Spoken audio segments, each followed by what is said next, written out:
request is to almost double their current allocation.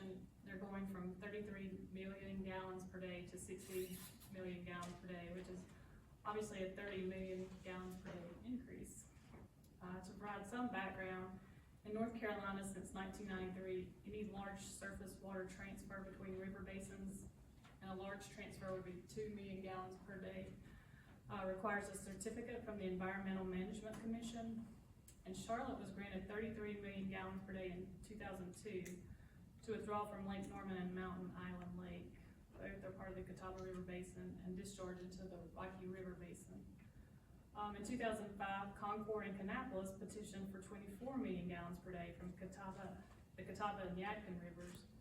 But in 2007, they were only granted 10 million gallons per day from each river, thanks to the interested parties actually challenging and objecting to that petition.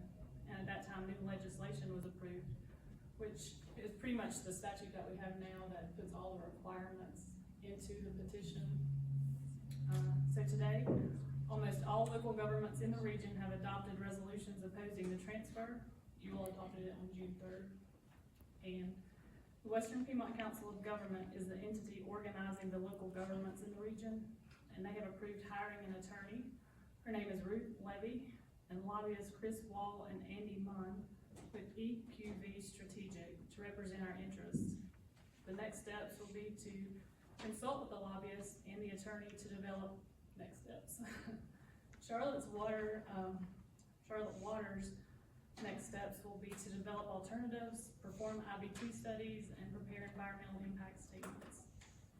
So again, at this time, I'm requesting that the board approve an appropriation of $53,121 to support regional efforts to oppose Charlotte Water's proposed interbasin transfer. And if you can give us a little background, if you can, I know Ms. Furtado has been very active in this, about how that number came up. I think it's an allocation based on a certain formula for different local governments. Yes, sir. The number, excuse me, is partially derived from a proportional share of population.